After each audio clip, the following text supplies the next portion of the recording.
Hey guys, tonight we're stepping into one of the most secretive and world-changing stories ever told. A tale of fear, genius, and the quiet ticking of time that led humanity to unlock the atom itself. Don't worry, you probably won't survive this one, but in a nice, cozy, totally non-radioactive way. So, before you get comfortable, take a moment to like the video and subscribe, but only if you genuinely enjoy what I do here. And hey, drop your location and local time in the comments. I love seeing where everyone's listening from. Now, dim the lights, maybe turn on a fan for that soft background hum, and let's ease into tonight's journey together. You begin in a world trembling under the shadow of war. The year is 1939, and Europe is unraveling faster than anyone can piece it back together. You can almost hear it, the low hum of factories shifting from peace to weapons, the distant speeches echoing through radios, the worry that crawls under every doorframe. Scientists whisper of something new, something terrifying, the discovery that a single atom can be split, releasing more energy than anyone had ever thought possible. It sounds like myth at first, the idea that the universe hides explosions in its tiniest parts. But fear is a powerful motivator. Across the ocean, in the United States, a group of scientists begins to imagine what would happen if Germany learned to harness that power first. Somewhere in a cramped laboratory, papers rustle and coffee cools too fast. You can picture it, a blackboard filled with chalk equations that almost glow in the lamplight, and someone muttering, "If they figure this out before us, it's over." Historians still argue whether it was true fear or pure ambition that pushed the first domino. But you can feel the tension in the air. A race about to start, one that no one can truly win. In secret meetings, military men who've never held a test tube start talking to physicists who've never fired a gun. They trade jargon and suspicion, building the bones of something that doesn't even have a name yet. Newspapers print nothing about it. Ordinary people go on with their lives, buying bread, going to movies, unaware that somewhere, hidden behind layers of security, the foundations of the atomic age are being drawn up in pencil. One fringe rumor from that time claimed that certain scientists carried Geiger counters like Lucky Charms, clicking devices they'd use to check their lunch trays for radiation before eating. Probably an exaggeration, but it captures the strangeness of that moment, a time when the boundary between everyday life and apocalypse was starting to blur. As you drift through this secret birth, you can almost hear the ticking clock, not just of time, but of something deeper. Every breakthrough hums with danger. Every discovery has two shadows, one of progress, one of destruction. You pass through the corridors of universities turned bunkers, where chalk dust hangs like fog and every idea feels classified. A young physicist scratches out notes beside a blackboard, unaware that he's etching the future into existence. Across the Atlantic, German scientists are thinking the same thoughts, running the same experiments, racing toward the same terrible light. In that uneasy silence, you feel the heartbeat of the Manhattan Project begin, faint, cautious, secretive. It's not yet a code name or a weapon, just a whisper of possibility traveling from one frightened mind to another. By the time most people realize what's happening, it's already too late. The machinery of secrecy has begun to turn. Laboratories will be built where no cities exist. Scientists will vanish into government contracts. And soon, the world will hold its breath, waiting for the first human-made sun to rise. You move through the smoky haze of 1939 Washington, D.C., where a quiet letter changes everything. It's not long or loud or particularly dramatic, just a few pages, typed neatly, signed by Albert Einstein and sent to President Franklin D. Roosevelt. But inside those words lies a spark that will set the entire world on fire. Einstein himself, sitting in his modest New Jersey home, has no laboratory and no government clearance. He's more philosopher than physicist by this point, a man haunted by what science can do in the wrong hands. But his friend, physicist Leo Szilard, insists that they must act. The Germans have access to uranium, Szilard warns, and if they discover how to unleash its hidden energy first, they could create a weapon beyond imagination. Einstein hesitates, frowns, and signs. That single signature, a quiet motion of pen against paper, becomes the starting gun for the greatest secret project in history. Historians still argue whether Einstein ever regretted that letter. Some say he did, deeply. Others say he simply accepted that the world was already on this path, and he'd merely pointed out the direction. Whatever the truth, that letter lands on Roosevelt's desk like a whisper wrapped in dynamite. You can picture the moment. Roosevelt sits in the Oval Office, glasses perched low, a cigarette smoldering in his hand. He reads, leans back, and says to his aide, "We must act." It's not shouted or grand, just a calm order that will summon hundreds of scientists, billions of dollars, and more secrecy than any project has ever known. From that moment, everything moves quietly but quickly. Committees are formed, laboratories are funded, and names like Uranium Project and Special Research start to appear on classified memos. What began as a warning is morphing into an operation. You can almost hear the shuffle of papers, the typewriters clacking out code names. The quirky part?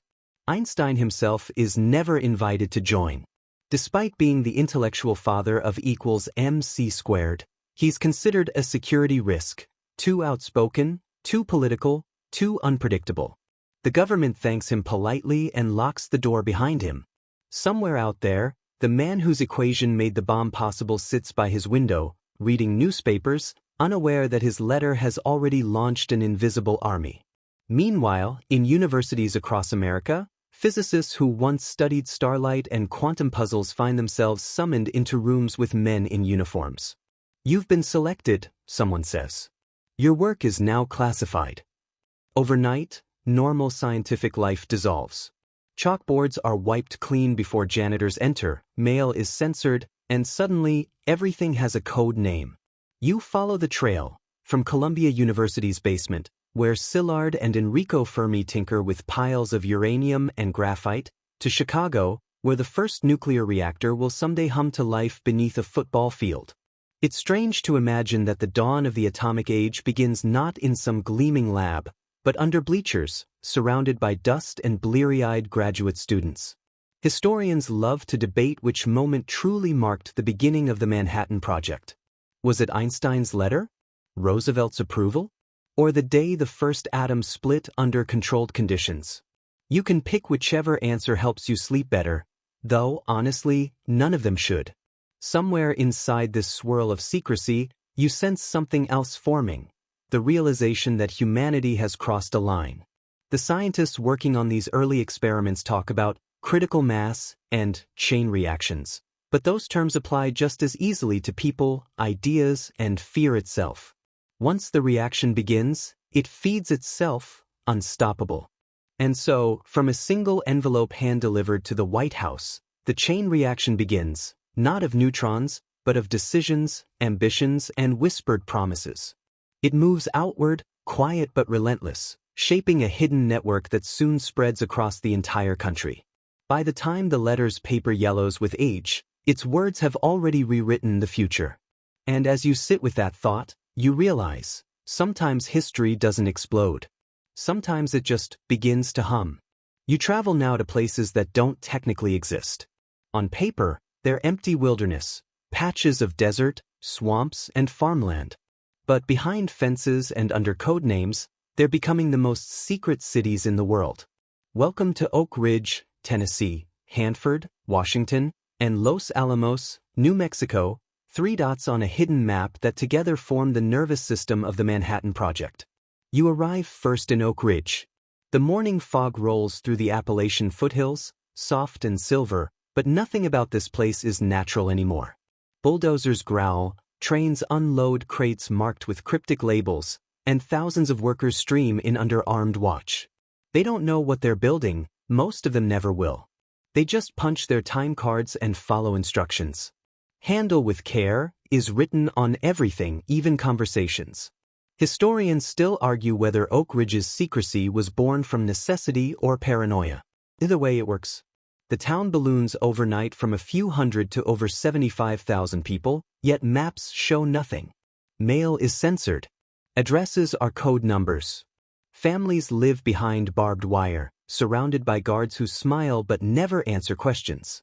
Even the school teachers sign secrecy oaths. Imagine trying to raise children in a place you can't even admit exists. Then there's Hanford, out west, an expanse of sagebrush and wind. The Columbia River shimmers in the distance, carrying whispers of the reactors built along its banks. This is where plutonium will be born, a substance so unstable it doesn't exist in nature. Inside concrete fortresses, water cools the reactors day and night, creating a low, endless hum. The air smells faintly of ozone and secrecy. A fringe detail some workers swore by. If you stood too close to the reactors, your hair would glow faintly under certain lights. Probably nonsense, but in this world, who can tell? And then, high in the desert plateau of New Mexico, lies Los Alamos, the hill. You climb winding roads lined with pinyon pines and reach a mesa where clouds hang low enough to touch. The buildings here are simple wooden cabins, but the people inside them are some of the sharpest minds alive. Robert Oppenheimer, the project's scientific director, wanders the halls in a rumpled hat and faraway stare. Around him, physicists, chemists, and mathematicians share dorms, argue over black coffee, and scribble secrets that will change the world. The town is both paradise and prison. There are dances on weekends, baseball games, even movie nights, but everyone wears the same strained smile. Letters home are censored, and gossip feels radioactive. When newcomers ask what they're working on, the veterans just say, "The gadget," with a shrug. No one uses the word bomb. You walk down one of Los Alamos' dusty roads at night. The stars stretch infinitely overhead, but the ground feels heavy, charged. Somewhere in the distance, coyotes call, blending with the faint hum of generators. You realize you're standing in the middle of something that humankind isn't ready for, and maybe never will be. Everywhere, the rhythm of secrecy keeps time. Guards at the gates, coded phone calls, ID badges checked at every turn. One wrong word, one misplaced formula, and the entire operation could vanish into scandal or disaster. Yet somehow, through sheer coordination, the hidden cities function, feeding, housing, and guarding tens of thousands of people who can't even say where they are. Historians still puzzle over how these massive places stayed secret. Maybe it was wartime patriotism. Maybe it was fear. Or maybe it was the realization that even asking questions could be dangerous. By the time you leave, the landscape behind you is no longer the same. The forests are gone, the rivers rerouted, and under the surface lies a pulse of radiation that will outlast everyone who worked there. You think about the janitors, the cooks, the young women who operated the machines without ever knowing what they were enriching.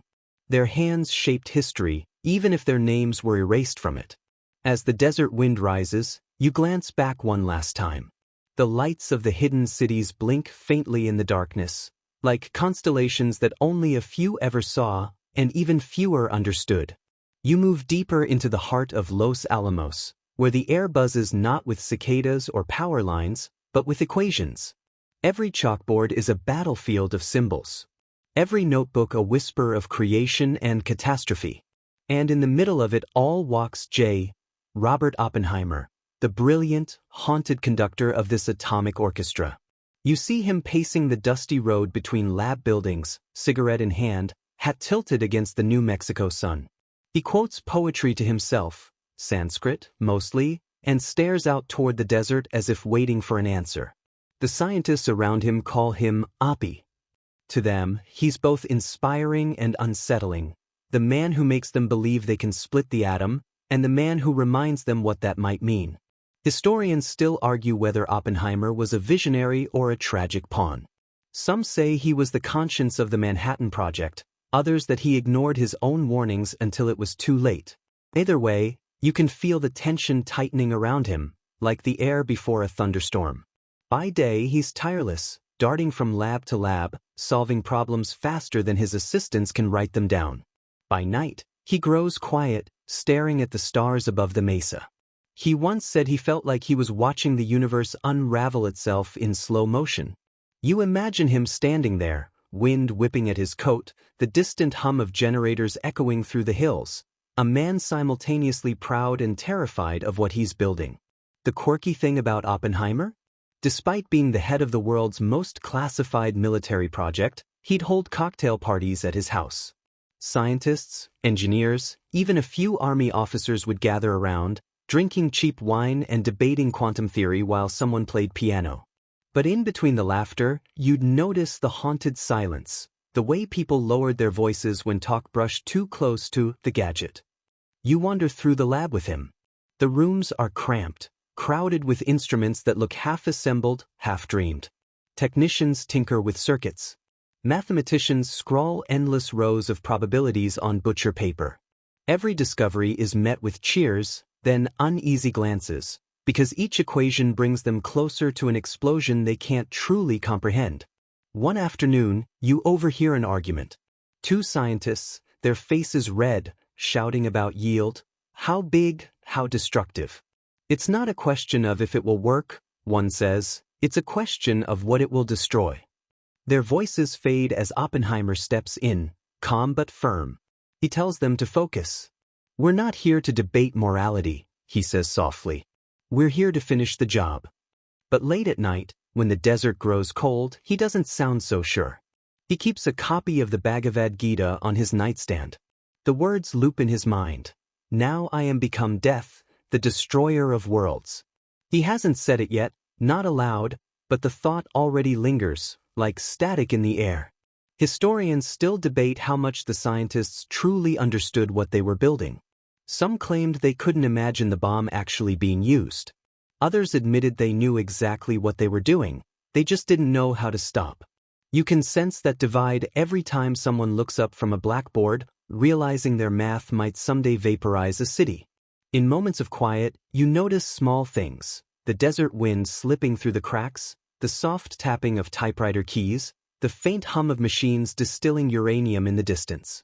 Life goes on around the secret. There are birthdays, card games, letters home, all wrapped in silence. The contrast feels absurd. Children playing tag outside while, inside, their parents refine the end of the world. And Oppenheimer, ever the paradox, keeps walking. He inspires, scolds, encourages. He talks about beauty and symmetry, about how science and art are not so different. But beneath the eloquence, you feel a man unraveling. He's building something no one can fully control, not even him. As the day fades, you watch the last sunlight sink behind the mountains, painting the mesa in burnt orange and gold. Oppenheimer stops, lights another cigarette, and whispers something you can't quite hear. Maybe it's poetry. Maybe it's prayer. Maybe it's just the sound of a man realizing that creation and destruction have become the same thing.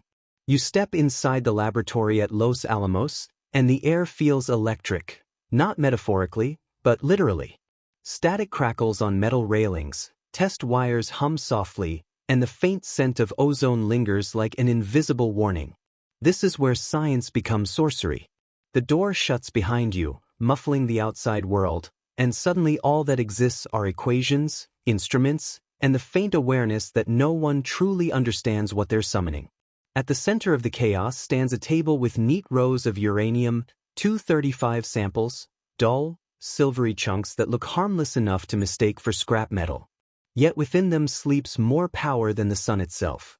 You can almost feel it vibrating, a coiled force waiting for someone to blink first. Scientists call it fission. You call it a barely contained miracle. A mainstream fact for you to hold on to. Fission happens when the nucleus of an atom splits into smaller parts, releasing energy and more neutrons that collide with nearby atoms, triggering a chain reaction. If controlled, it can light up cities.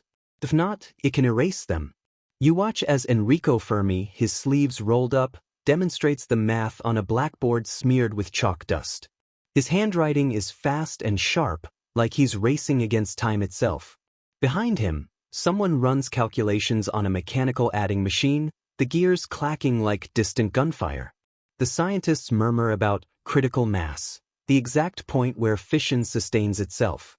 Too little, nothing happens. Too much, and the chain reaction runs wild, a microscopic firestorm. Historians still argue whether anyone in that lab fully grasped how close they were to catastrophe. There were moments, brief, unrecorded, when test materials overheated or emitted strange glows. One witness later recalled that every time a sample clicked louder on the Geiger counter, the room fell silent. They were tinkering with annihilation using only pencils, intuition, and nerves of steel. And yet, amid the tension, there's humor, the kind born from exhaustion and terror. One fringe story tells of a physicist who placed a uranium sphere on his desk as a paperweight, joking that it helps me focus. He wasn't entirely kidding. A few days later, the sphere vanished, quietly confiscated by security and never spoken of again. The real danger hides in simplicity. Fission is easy to describe, but impossibly complex to control. The key lies in keeping the neutrons bouncing just right, not too fast, not too slow, a cosmic balancing act where math meets madness. To do it, they invent neutron reflectors, initiators, and implosion lenses, each one a new kind of magic disguised as engineering. As you drift from workstation to workstation, the atmosphere shifts between wonder and dread. A young physicist leans over his notes, muttering that this feels like playing chess with the universe. Another replies dryly, and the universe always wins. You sense the quiet arrogance beneath their brilliance, a belief that intellect alone can control what they've unleashed. But you also see the doubt, the way hands tremble when someone adjusts the instruments, the way eyes dart toward the door when an experiment runs too hot. At one end of the lab, a chalkboard reads, "Our goal is simple, make the impossible happen safely." No one laughs. The scientists test and retest, their lives ruled by calculations measured in microseconds. The goal? To force uranium or plutonium into a supercritical state for a fraction of an instant, long enough for the explosion to begin, but not so long that the bomb destroys itself before detonation. It's a balancing act so precise that a single miscalculation could turn the mesa into a crater. Historians still debate whether anyone thought it might ignite the atmosphere, a theory some whispered about late at night. One physicist even wrote a short paper on the possibility that the first test could set the sky on fire. He later reassured everyone that the probability was near zero. Near zero, the kind of phrase that keeps you awake. As the night deepens, the lab grows quiet. You can hear the desert wind brushing against the thin walls, carrying sand and secrets. A scientist yawns, rubs his eyes, and writes one final number before heading home. The chalk squeaks against the board, leaving a faint white line, an accidental underscore to humanity's boldest gamble. You step back, taking in the scene, exhausted geniuses, humming machines, a faint radioactive glow hidden under fluorescent lights. This is the birthplace of the impossible. Somewhere, between atoms and ambition, humanity has learned to split the universe, and call it progress. You slip into the shadows of Los Alamos and Oak Ridge, where the hum of machines is accompanied by something far more human, paranoia. The Manhattan Project isn't just a feat of engineering, it's a delicate game of trust, suspicion, and whispered secrets. Every letter, every phone call, every stray glance is a potential risk.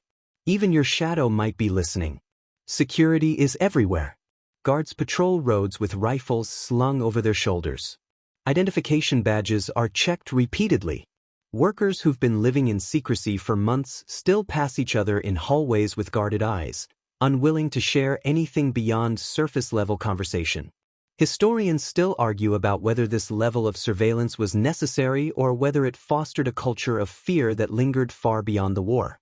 Espionage isn't just theoretical, it's real. Somewhere, a spy may be sitting in a nearby cafeteria, casually stirring coffee while mentally noting the schedule of every key scientist. Codes are developed for telephone conversations. Letters are censored and sometimes burned before they even reach their destination. Even the tiniest misstep could unravel months of careful planning.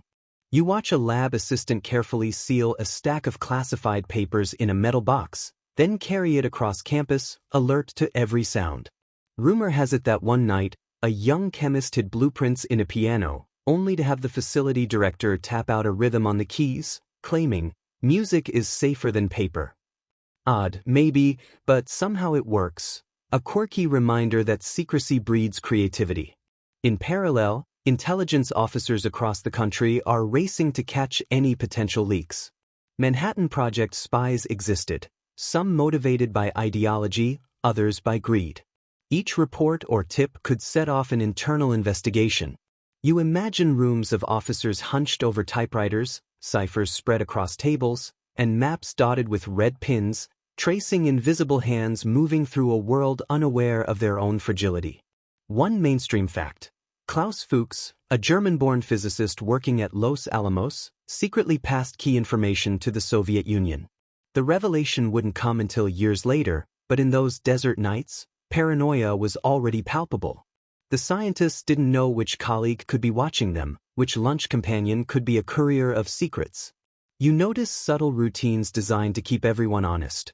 Workers swap shifts at odd hours, meetings are held outdoors to prevent eavesdropping, and discussions often end abruptly when an unfamiliar face approaches. You can feel the tension pressing down like a weight on the desert plains. Some fringe accounts mention the masking games scientists played, small tricks to detect spies. For example, a researcher might deliberately mislabel a chemical, watch for who asks about it, and then quietly trace the curiosity. If it sounds paranoid, that's because it was. Trust was currency, and the currency was scarce. Even the seemingly mundane details carry risk. A notebook left open, a question asked too loudly, a car parked in the wrong lot, all could trigger security alerts. You can almost hear the silent mantra of the project. Everything is watched, nothing is known. Historians still debate how much fear shaped scientific work at Los Alamos. Did it make researchers more meticulous, more careful? Or did it slow progress, weighing down the brilliance with a constant hum of suspicion? You feel both truths simultaneously, like a ghost brushing past your shoulder. As night falls, the desert grows cold and still. The only sounds are distant coyotes and the faint hum of a generator. Somewhere, a scientist double-checks a lock, then sighs. Every face hides a secret, every footstep carries a question. And you realize that in this project, trust is just as dangerous as uranium. You arrive at the New Mexico desert on a night thick with anticipation. The mesa is silent, the wind low, and the stars like a scattering of distant eyes watching you. Somewhere in the darkness, a small cluster of scientists huddle near the first real bomb ever built. This is Trinity, the test site, the place where theory will meet reality, and where history will either hum or scream. The desert night feels almost reverent, as if it knows the weight it carries. You trudge over sand that has never known human interference, hearing only the crunch beneath your boots. Around you, men adjust instruments, check timers, and pace nervously. Oppenheimer walks past, eyes narrowed, hands clasped behind his back. There's poetry in his stride, a careful, measured rhythm, yet it trembles with tension. Mainstream fact. The Trinity test, on July 16, 1945, was the first detonation of a nuclear device in human history. The plutonium implosion bomb, later called the Gadget, released an explosion equivalent to about 20,000 tons of TNT. But right now, before the first spark, it's just a silent, coiled potential. The countdown begins. You feel it not just in the voice of the technician calling numbers, but in the desert itself. Sand shifts with the wind, and the stars seem to hold their breath. Some fringe stories from the night describe the desert glowing faintly, the air vibrating as if it knows it's about to change forever. Scientists joke nervously about seeing ghosts in the glow, though no one wants to admit how scared they truly are. The detonator clicks. There's a pause that stretches infinitely. Then a light brighter than the sun blooms across the desert floor, so intense that your skin feels like it's glowing, your eyes water, even behind protective goggles. A mushroom cloud forms, rising with majestic, terrifying beauty. The ground shakes, sand becomes glass, and the night sky is torn into a canvas of light and shadow. Historians still argue whether Oppenheimer's famous recollection was exaggeration. Now I am become death, the destroyer of worlds. Some say he truly felt the weight of the weapon, others that he was rehearsing a quote for posterity. Either way, the words capture the strange combination of awe and horror that sweeps through everyone watching. You wander among the observers, some shielded behind trenches, others huddled behind vehicles. Each face is a mixture of elation and disbelief. The calculations worked. The implosion worked. The chain reaction raced faster than any human could comprehend. But underneath the thrill lies a shiver of dread. Something is loose in the world now, something that cannot be put back into its box. Quirky detail. A few scientists reportedly collected trinitite, the green glass formed from melted desert sand, as souvenirs. Handling fragments of instant history, they couldn't yet fathom what the bomb's future might hold. The wind carries whispers of morality, responsibility, and fear. You can almost hear the desert itself murmuring warnings into the night. But the human mind is quick to compartmentalize. The immediate job is done. The long-term consequences, unthinkable as they may be, are not yet faced. As the cloud dissipates into the sky, you realize that time has shifted. The atomic age has begun. The sun rises not just with light but with a new awareness, one of power, uncertainty, and the fragility of civilization itself. Somewhere in the hills, a scientist collapses into the sand, exhausted and awestruck, while another scribbles furiously, already calculating yields for the next generation. And you stand there too, in the eerie glow of the desert aftermath, understanding that this explosion is more than fire and energy. It is the moment when the theoretical becomes tangible, when ambition meets consequence, and when the world tilts ever so slightly on a new, invisible axis. You drift across the Pacific now, as the August sun beats down on Japan, and the weight of decisions made thousands of miles away begins to press on the world. Hiroshima. The name hangs in the air like smoke, impossibly heavy, yet strangely quiet if you stand just beyond its edges. You can almost hear the city's heartbeat, once lively and rhythmic, now trembling in anticipation of events it cannot yet know. The bomb, codenamed Little Boy, is strapped beneath the belly of a B-29 named Enola Gay. Somewhere in the cockpit, Colonel Paul Tibbets adjusts his maps and checks coordinates. Scientists from Los Alamos watch via radio, their eyes flicking from instruments to sky, aware that the culmination of years of secrecy, toil, and fear is about to unfold. Mainstream fact: on August 6, 1945, Little Boy detonated over Hiroshima, releasing energy equivalent to roughly 15 kilotons of TNT, instantly killing tens of thousands and injuring countless more. You walk the streets of Hiroshima as if in a dream. Buildings once solid crumble like sandcastles. Shadows are burned into walls and streets, ghostly silhouettes frozen in time. The air carries a strange taste of metal and heat, heavy with the residue of radiation, though the eye cannot see it. People who survive stumble in confusion, disoriented, their lives irrevocably altered. Historians still argue about the necessity and morality of using the bomb. Some insist it saved millions by ending the war swiftly. Others claim alternative strategies could have been pursued. You feel the debate pressing against you like a physical weight, the kind that doesn't fade with time or distance. The quirky and grim detail: some survivors reported hearing music after the blast, distant, fragmented, almost like echoes of life before devastation. It's not clear whether it was the mind grasping for familiarity or a real phenomenon of sound traveling oddly through the heat waves. Either way, it haunts the imagination. You move further to Nagasaki, a city untouched by the first bomb. Here, Fat Man awaits, a plutonium implosion device more complex than anything previously tested. On August 9, 1945, it detonates with a power exceeding 20 kilotons, leveling the city in moments.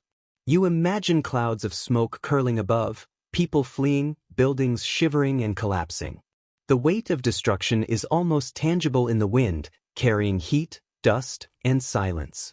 You feel the paradox. These cities, alive moments before, are now landscapes of ghostly shapes and burnt textures. Yet humanity endures. Survivors stumble, help each other, and slowly rebuild.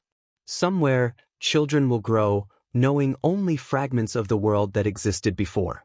You hear the hushed murmur of ethical debates among the scientists who remotely controlled this unimaginable force, triumph tangled with guilt. Historians still debate the exact death tolls, the long-term radiation effects, and the lasting psychological scars. You can feel it yourself as you wander the aftermath, shadows of the past stretching far beyond the visible ruins. Even in this destruction, small stories persist. A dog runs through a collapsed street, searching for its owner. A piano survives the blast, keys warped but still capable of sound. A survivor picks up a scorched notebook, the pages brittle, the writing faint but readable. Life finds its way through the cracks, stubborn and fragile. And in the quiet moments, when you close your eyes and imagine the cities as they were before, you feel the echo of humanity's ambition and folly intertwined. A lesson in creation and destruction, ambition and regret, that resonates far beyond the Pacific skies. You step back into the aftermath, moving through corridors and laboratories that once buzzed with purpose but now echo with silence. The war is over. The bombs have fallen, and the scientists return, their work technically complete. Yet triumph smells strange, heavy with guilt, worry, and a fatigue that seeps into bones. Walking among them, you sense that no one knows how to sleep anymore. Oppenheimer sits quietly, hands clasped, staring at a wall as if it could answer the questions swirling in his mind. Around him, colleagues shuffle papers, prepare reports, and wonder if what they've done can ever be forgiven. They had created a weapon so terrible, its existence alone reshaped global politics and morality. Historians still argue whether they fully grasped the implications at the time, or whether shock would only settle in later, like dust finding its way into every corner. You notice small, human moments that reveal the tension. One physicist nervously scratches out his name from a notebook, fearing association. Another, sipping coffee, glances out the window and murmurs a fragment of Sanskrit, echoing Oppenheimer's own private reflections. "Now I am become death, the destroyer of worlds." The words linger in the air, whispered but heavy, almost like a mantra. The scientists begin advocating for control and caution. They urge the government to think twice about stockpiling and sharing these weapons. Some form committees to discuss ethics, to ponder whether humanity can wield this kind of power responsibly. Yet debates are met with bureaucracy, politics, and impatience, an almost comical contrast to the gravity of their creations. Quirky tidbit: a few scientists carried small trinitite fragments, shards of desert glass from the Trinity test, as souvenirs. They were curiosities at first, playthings in their pockets, but later came to feel like talismans or curses. Each piece seemed to hum with silent memory, a reminder of their role in something incomprehensible. You drift through the corridors of Los Alamos, where the hum of machinery has quieted but the psychological pulse remains. People avoid each other's eyes at times. Conversations are careful. Laughter is muted. Guilt, unspoken but omnipresent, settles over the town like a fog. Even Oppenheimer, normally eloquent, occasionally mutters lines of poetry instead of analysis, as if language itself cannot contain the weight of their achievement. Mainstream fact: many Manhattan Project scientists later spoke out publicly about the need for international control of nuclear weapons. Figures like Leo Szilard and Joseph Rotblat became advocates for disarmament, warning the world that their genius had opened Pandora's box. The irony is palpable. The very people who created the most destructive tools in history now fear their own success. They wander halls that once thrummed with ambition, now ghostly with introspection. Some debate whether a war-ending bomb can ever be morally justified. Others wrestle privately, questioning their own complicity. As you walk among them, you realize that the Manhattan Project didn't just end with victory. It left behind a landscape of ethics and psychology as complex as any nuclear reaction. The weapon is silent now, but the echoes of conscience and responsibility pulse through every corridor, every desert road, and every fragmented memory of those who created it.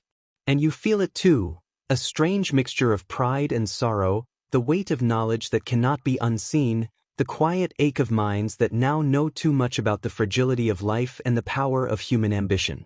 You shift forward in time, feeling the shadow of the Manhattan Project stretch across decades, shaping a world that never quite recovers from the knowledge it unleashed. The atomic bomb, once confined to secret labs and desert mesas, now casts a global silhouette. Nations scramble to replicate, conceal, and threaten, the Cold War igniting as if the embers of Los Alamos never truly cooled. The early 1950s are tense.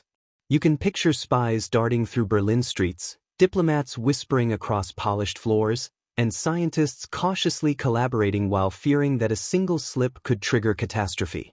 Mainstream fact: by 1949, the Soviet Union had tested its own atomic bomb, turning the balance of power into a precarious dance of mutual deterrence known as mutually assured destruction, a phrase that would haunt policy and imagination alike. You watch the United States and the USSR build stockpiles of weapons so enormous they defy comprehension. Silos dot the landscape, submarines patrol oceans, and the threat of annihilation becomes a backdrop to everyday life. Historians still debate how much of the paranoia was justified versus manufactured, but you can feel it, an anxiety seeping into school drills, civil defense pamphlets, and the collective consciousness of generations. Quirky detail: some children practiced duck and cover drills in school, diving under wooden desks at the sound of a bell, imagining they could survive a nuclear explosion with nothing more than posture and hope. The absurdity is almost funny, and yet, beneath it lies a tangible fear that shaped culture, media, and family life. Scientists from the Manhattan Project are pulled back into public life, called to testify, advise, and navigate a world where their expertise is as much a liability as it is an asset. Oppenheimer, once revered, faces political attacks that echo the paranoia of the early project, accusations, hearings, and whispers that erode his influence and reputation. Some colleagues quietly watch their warnings ignored, as policymakers wield nuclear capability like a blunt instrument. The arms race accelerates. Hydrogen bombs, intercontinental missiles, and secret test sites in remote locations turn the planet itself into a chessboard. Every new device is a reminder of the first chain reaction at Trinity. The same human curiosity and ambition that birthed the bomb now fuels an unending cycle of escalation. Even culturally, the shadow grows. Literature, film, and art begin to wrestle with the atomic age, exploring anxiety, ethics, and apocalypse. Pop culture absorbs the fear, transforming it into monsters, science fiction, and cautionary tales. You can sense the influence reaching even into mundane life. The way people talk about global tension, the way governments think, the way children grow up with a subtle, underlying hum of dread in the background. Historians still argue whether the Cold War was inevitable or simply catalyzed by the sheer existence of the bomb. You feel the tension of both possibilities, like a taut string vibrating silently beneath the surface of history. And as you drift through this age of shadows, you realize that the Manhattan Project did not end with the war. Its echo persists in treaties, in secret programs, in the quiet hum of reactors around the world, and in the uneasy awareness that human ambition, once awakened, cannot be easily contained. The ghost of Trinity stretches across time, reminding everyone who listens that knowledge carries power and responsibility in equal measure. And somewhere deep inside, the desert winds of New Mexico continue to whisper, "Be careful what you create." You arrive at the present, where the echoes of the Manhattan Project hum beneath the surface of everyday life. Nuclear power plants generate electricity for millions, satellites orbiting overhead carry communications that would have been impossible without the project's breakthroughs, and global politics still pivot on the delicate balance of deterrence. The shadow of the bomb has become a quiet pulse in the veins of modern civilization. You wander through cities that run on atomic energy and wonder at the paradox. The same knowledge that could destroy entire populations now fuels hospitals, homes, and even research into curing disease. Historians still argue about whether humanity has truly learned from the lessons of the past, or whether the thrill of power simply disguises an enduring risk.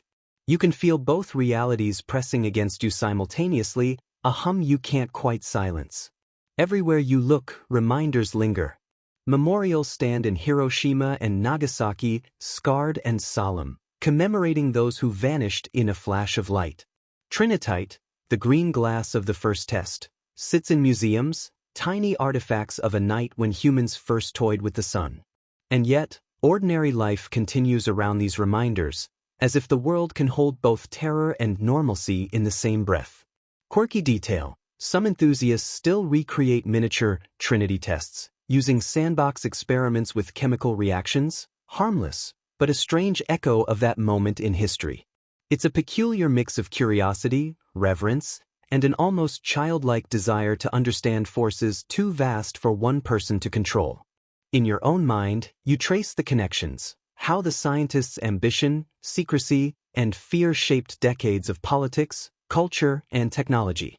Nuclear treaties, international oversight, and non-proliferation agreements all ripple from that original chain reaction, each a human attempt to manage forces that barely respond to human reasoning. You feel the weight of possibility and responsibility.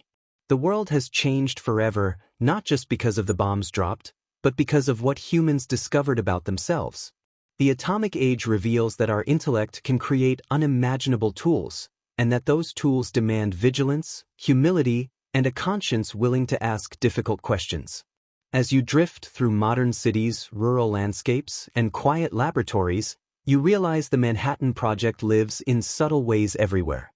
The desert of New Mexico, the riverbanks of Hanford, the secret streets of Oak Ridge, all remain alive in memory, in lessons, and in the hum of human achievement and caution.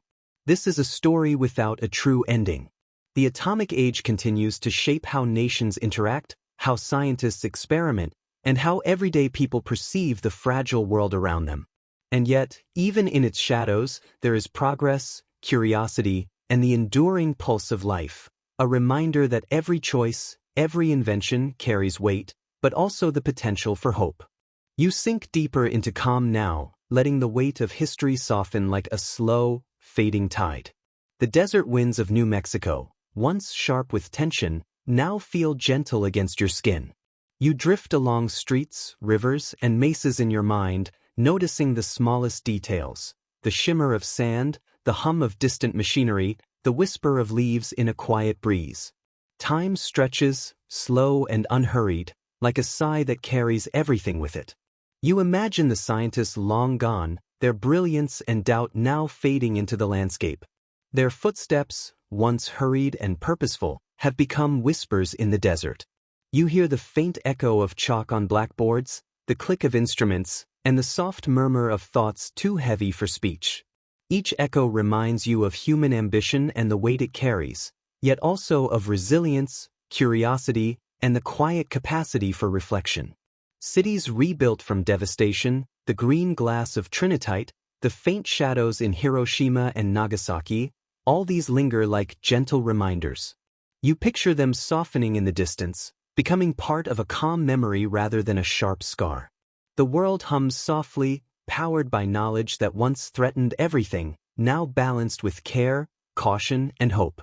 Your mind floats along the currents of progress, imagining peace in the spaces once defined by fear. Light stretches across the horizon, a muted glow that warms without burning. Life persists, stubborn, delicate, and beautiful, carrying lessons learned, questions asked, and futures yet unwritten. You feel a quiet sense of awe for the human mind, for the choices it makes, and for the patience needed to guide its power wisely. The hum fades further, blending with your breathing. The pulse of history and knowledge softens, settling into a steady rhythm, like a lullaby sung across time and space. You feel yourself resting in the balance of memory, consequence, and possibility, carried gently into quiet thought.